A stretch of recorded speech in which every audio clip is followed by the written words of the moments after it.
Hi and welcome to the Quickstart guide for Thicc Pro. In this video we're just going to go over the basic functionality of the plugin, get you up and running as soon as possible. So for most use you'll be applying it to a solid layer, and here I have two masks, closed mask and an open mask, and a path visualizer to visualize that. If we apply Thicc Pro, this is what we get from the defaults. I'll come into path source and we'll notice we're using all masks here by default. So we're discarding the entire previous input and just rendering the masks that we have. We can choose which mask we want specifically, the open one or the closed one, but by default we'll be using all masks. That differs to say if we're using a text layer. If we come to the path source here, we don't have that option because it's just going to apply it to all text vertices that we have. And this updates live, so I can change that. This also respects animators, so if I have animators, you can have animated animators. That's really powerful. And something fun you can do with text is kind of create like a faux fill here. It doesn't work on all fonts, but this particular font looks pretty good in that, kind of creating this neon sheen.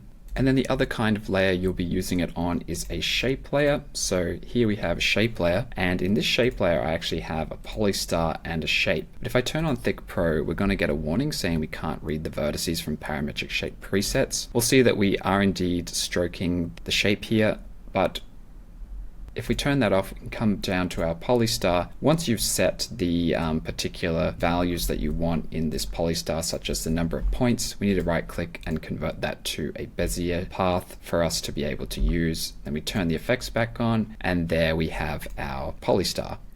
Again, we don't have the individual path source parameters. Unlike the solid layer, we are automatically using all of our shape layer contents, but of course you can set them on or off. In the hierarchy, you can change their order, and that is respected.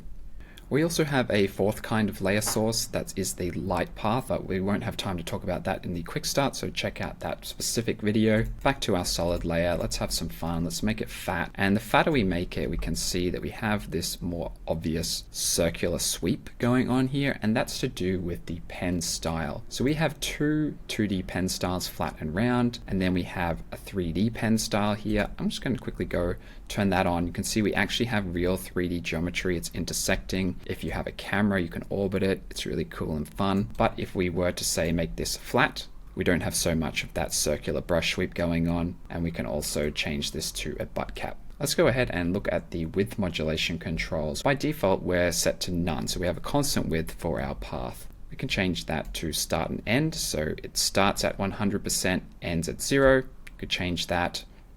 These values can never go beyond 100, and they are relative to the master stroke width. We also have easing, so 0% we have a linear transition here, and at 100% we have this eased transition. Other options, we have start, middle, and end. So you can define 3 different points, or if you need granular control, we can do the curve graph and choose as many points as you want. However, that's a bit out of the scope of this quick start video. Back to start and end, let's talk about the width scope here. So currently we're starting at 100%, and along the width of the path we get to 0%. And notice how this profile resets every additional path that we have. But we also have the option of setting this to multiple paths. So in this case, we start at 100%, it decreases, and then where this path leaves off, this next path picks up and continues the same width profile.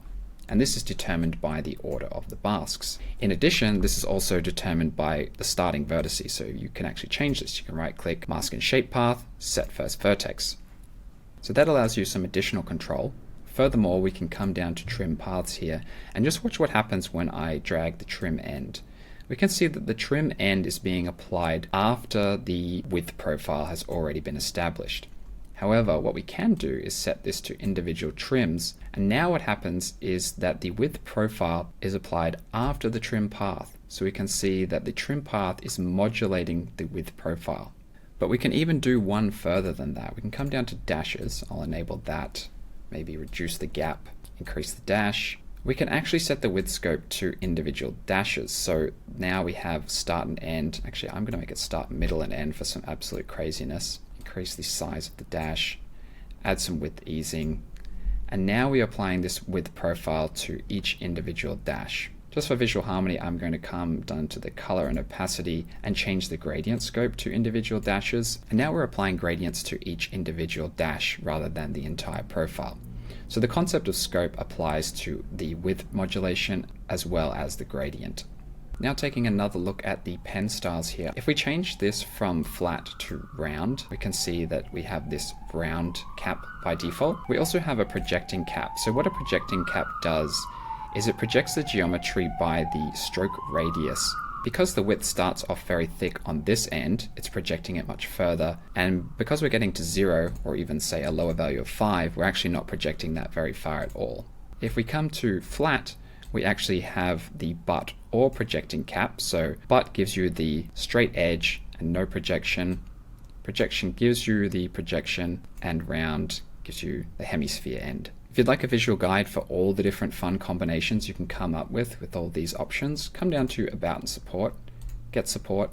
If we come to Controls, Pen Style, we can see a visual cheat sheet of all the different pen shapes and line cap combinations. My personal favorite is number 3. We have a flat pen shape but a round cap, which gives it this very trendy pill looking style. And then in terms of pen shapes and line joins, this is what happens at a right angle or a corner. At the top we have all the round corners. The mitre joint is default. It's this hard edge. Round joint gives you a smooth edge, and bevel gives you a chamfered mitre. The next 3 are the same, but with the flat pen shape, and then Sphere 3D. It doesn't have any options, it just is the way it is. Now I'll just reset the width mode, and let's come down to color and opacity. So by default we're using a gradient, but you can use a solid, change the opacity. In gradient we have this color gradient editor here. You can animate it over time, you can move the different points, you can change the point opacity, you can dial in the exact location, double click to change the color, drag it to remove it, shift the points around, reverse them, paste in Adobe Color XML, and we have the different color spaces here. So by default we're using OKLab. If we click it again we'll get RGB, which is a little bit more vibrant, and then even more vibrant again is HSL. We also have the gradient presets, and what's really cool is that these update based on the different parameters that you have set. They're arranged in order from most minimal to most complex, so let's just check out this black and white preset here, and that would be a good time to check out the gradient cycle. Now let's see what happens if we offset the gradient cycle with wrapping cycles. We can see that we get this seamless transition. We're just wrapping them once they go past the end or before the start. If we set this to none, when we rotate it, we get this kind of transition. Or what we can do is we can mirror. And when we turn on mirror, we see a reflected mirror at the top. Even though we have black to white, it goes black to white and back to black. So now we have a seamless gradient. You can also repeat the gradient as many times as you want. We can choose the blending, and these things are all updating inside the presets. I can even shift the hue, and that's really fun, because now I have a completely new set of palettes even though I didn't do any work.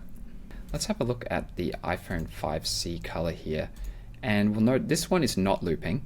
We start and end on a different color, but an easy way to make them loop, other than say turning on mirror, which then adds this additional repeat going on, we can actually set that to wrap cycles and then just bring in the corner colors, and that will create interpolation here. Now let's take a look at the gamma here. We are set to auto, and if we click gamma info, it will say that gamma correction is applied, and that's because we're currently working in sRGB.